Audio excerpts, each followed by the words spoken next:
আসসালামু আলাইকুম। আগামীকাল 29 সেপ্টেম্বর রোজ সোমবার। এখন আমি আপনাদেরকে আবহাওয়ার সর্বশেষ খবর জানিয়ে দেব। যদি ভিডিওটি ভালো লাগে অবশ্যই লাইক দিয়ে চ্যানেলটি সাবস্ক্রাইব করবেন এবং আপনি কোথা থেকে আমার ভিডিও দেখছেন তা অবশ্যই কমেন্ট করে জানাবেন।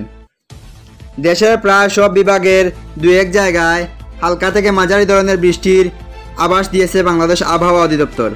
পাশাপাশি কোথাও কোথাও মাঝারি ধরনের ভারী বর্ষণেরও সম্ভাবনা রয়েছে। রোববার 28 সেপ্টেম্বর সকাল 9টা থেকে পরবর্তী 24 ঘন্টার আবহাওয়া পূর্বাভাসে এ তথ্য জানিয়েছেন আবহাওয়াবিদ ডক্টর মোহাম্মদ ওমর ফারুক। এতে বলা হয়, ময়মনসিংহ, সিলেট ও চট্টগ্রাম বিভাগের কিছু স্থানে এবং রংপুর, রাজশাহী, ঢাকা, খুলনা ও বরিশাল বিভাগের দু এক জায়গায় দমকা হাওয়া সহ হালকা থেকে মাঝারি ধরনের বৃষ্টি অথবা বজ্রসহ বৃষ্টি হতে পারে। পাশাপাশি দেশের বিভিন্ন জায়গায় মাঝারি ধরনের ভারী বর্ষণেরও সম্ভাবনা রয়েছে। এছাড়া সারা দেশে দিন এবং রাতের তাপমাত্রায় তেমন কোনো পরিবর্তনের সম্ভাবনা নেই। বর্তমানে ঢাকায় বাতাসের গতিবেগ ঘন্টায় 10 থেকে 15 কিলোমিটার, যা দক্ষিণ অথবা দক্ষিণ পূর্ব দিক থেকে বইছে। আজ সকাল 6টায় ঢাকায় বাতাসের আপেক্ষিক আর্দ্রতা ছিল 92%। ঢাকায় সূর্যাস্ত সন্ধ্যে 5টা 49 মিনিটে। গত 24 ঘন্টায় দেশের সর্বোচ্চ 49 মিলিমিটার বৃষ্টিপাত রেকর্ড করা হয়েছে সিলেটে। এ সময়ে সর্বনিম্ন তাপমাত্রা ছিল সিলেটে 22.5 ডিগ্রি সেলসিয়াস এবং সর্বোচ্চ তাপমাত্রা ছিল রাজশাহীতে 36.60 ডিগ্রি সেলসিয়াস।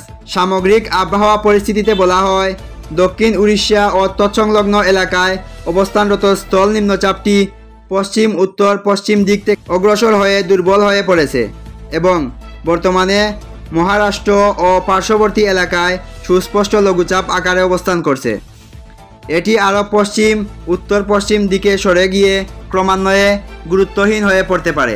মৌসুমি বায়ুর অক্ষের বর্তমানে লঘুচাপের কেন্দ্রস্থল হয়ে ছত্তিশগড়, উড়িষ্যা, উত্তর বঙ্গোপসাগর ও বাংলাদেশের দক্ষিণাঞ্চল হয়ে আসাম পর্যন্ত বিস্তৃত রয়েছে।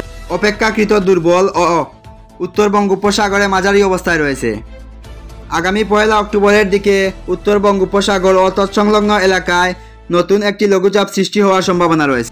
আগামীকাল 29 সেপ্টেম্বর সকাল 9টা থেকে পরবর্তী 24 ঘন্টায় চট্টগ্রাম ও সিলেট বিভাগের কিছু কিছু জায়গায় এবং রংপুর, রাজশাহী, ময়মনসিংহ, ঢাকা, খুলনা ও বরিশাল বিভাগের দু এক জায়গায় অস্থায়ীভাবে দমকা হাওয়া সহ হালকা থেকে মাঝারি ধরনের বৃষ্টি অথবা বজ্রসহ বৃষ্টি হতে পারে। সেই সঙ্গে সারা দেশের কোথাও কোথাও মাঝারি ধরনের ভারী বর্ষণও হতে পারে। এছাড়া সারা দেশে দিন এবং রাতের তাপমাত্রা প্রায় অপরিবর্তিত থাকতে পারে।